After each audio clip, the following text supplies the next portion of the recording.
Terima kasih Anda masih bersama kami di Berita Padang. Bagi Anda yang baru saja bergabung, kami hadirkan kembali 3 berita utama pada pagi hari ini.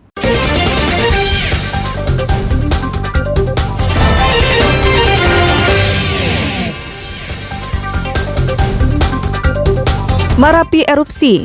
Warga sesalkan pos pengamatan Gunung Api Marapi tak memberikan informasi. Satu pendaki dalam keadaan hidup dan 3 pendaki tewas berhasil dievakuasi.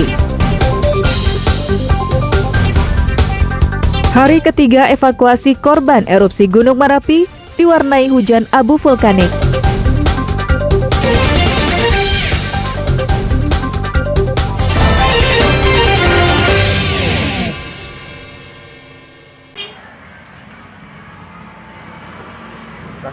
Pasca erupsi Gunung Merapi pada Minggu, 3 Desember, pukul 14:54, banyak warga yang menyesalkan pos pengamatan Gunung Api Merapi yang tidak memberikan informasi bahwa Merapi akan erupsi. Menurut mereka, aktivitas Merapi terpantau di pos tersebut, dan sejatinya, petugas pos memberikan informasi tentang peningkatan aktivitas itu. Tapi hal itu tak dilakukan, sehingga menimbulkan korban 11 pendaki tewas dan belasan lainnya masih dicari. Menanggapi tudingan miring masyarakat itu, Kepala Pos Pengamatan Gunung Api Marapi, Ahmad Rifandi menegaskan bahwa sejak Agustus 2011, Pusat Vulkanologi dan Mitigasi Bencana Geologi menaikkan status Gunung Merapi ke level 2 atau waspada dengan konsekuensi masyarakat di sekitar Gunung Merapi dan wisatawan tidak diperbolehkan melakukan kegiatan pada radius 3 km dari kawah atau puncak Merapi. Sedangkan pada saat Merapi erupsi kemarin, pada seismograf yang ada di pos pengamatan Gunung Api Merapi itu, tidak ada aktivitas kegempaan yang mencolok. Hal ini ditandai dengan diagram yang terlihat datar dan sama dengan kondisi beberapa hari sebelumnya. Namun pada pukul 14:54, Merapi erupsi dengan dahsyat. Diagram pada seismograf pun langsung berubah dengan drastis. Jadi wajar jika pos pengamatan Gunung Api Merapi tidak mengetahui sebelumnya bahwa Merapi akan erupsi, karena tidak ada tanda-tanda yang terekam yang mengarah pada aktivitas erupsi itu. Status gunung api Merapi ini waspada sejak Agustus 2011. Nah, jadi sebenarnya di gunung api Merapi ini tipe letusannya freatik, yaitu gas yang dipengaruhi oleh juga uap air. Nah, di sana dilihat kalau sebenarnya ada tanda-tandanya itu tidak begitu kelihatan anomalinya. Oleh karena itu di pos pengamatan itu dikasih radius 3 km untuk tidak dimasuki karena ada kemungkinan adanya letusan secara tiba-tiba. Erupsi Merapi yang terjadi kali ini mempunyai tipe erupsi freatik, yakni erupsi yang mematikan karena adanya aliran awan panas. Hal ini tidak pernah terjadi sebelumnya. Dina Amrina melaporkan dari Bukit Tinggi.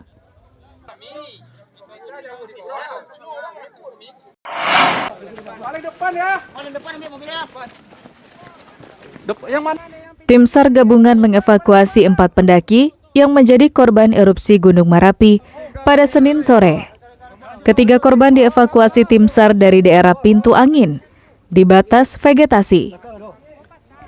3 korban dalam kondisi meninggal dan 1 korban luka-luka langsung dilarikan ke Rumah Sakit Ahmad Mokhtar, Bukit Tinggi.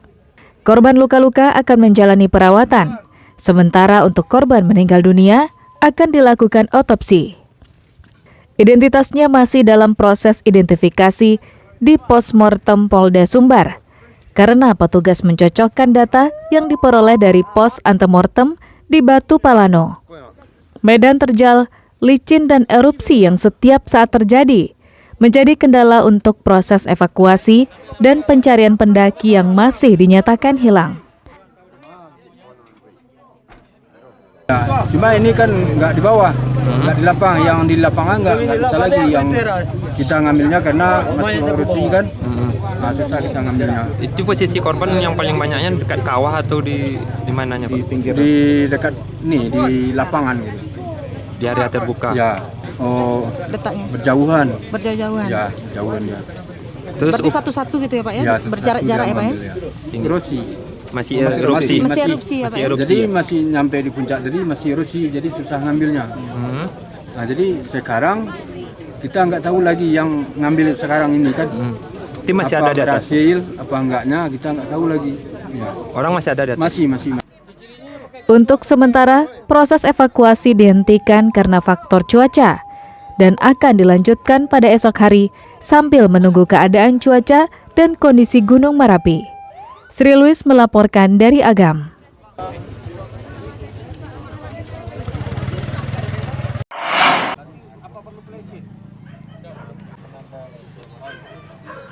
Selasa pagi, hari ketiga pasca erupsi Gunung Merapi, tim SAR gabungan melanjutkan proses evakuasi terhadap 6 korban pendaki yang meninggal di kawasan Cadas Gunung Merapi Agam. Evakuasi berlangsung dramatis karena tim SAR harus berpacu dengan waktu saat diguyur hujan abu dan proses evakuasi tetap dilanjutkan. 6 pendaki yang ditemukan tewas ini langsung dibawa ke Rumah Sakit Ahmad Mokhtar Bukit Tinggi untuk diotopsi dan dicocokkan data korban. Sedangkan 12 orang pendaki lagi belum ditemukan. Mereka diduga terjebak di kawasan Cadas Gunung Merapi. Informasi yang kita dapatkan dari masyarakat itu jarak tempuh dari lokasi awal ke lokasi kejadian itu hematnya 1 jam. Jadi kita memilih trek yang ketiga ini. Setidaknya mudah-mudahan pada saat evakuasi nanti tidak ada kendala lagi, baik itu terhadap tim kita maupun terhadap seluruh yang akan kita evakuasi. Kedua belas pendaki yang dinyatakan hilang juga masih dicari tim SAR. Namun pencarian tak berlangsung optimal karena Merapi kerap erupsi yang memuntahkan hujan abu. Tapi kendala itu tak menghambat semangat tim SAR untuk mencari korban. Sri Luis melaporkan dari Agam.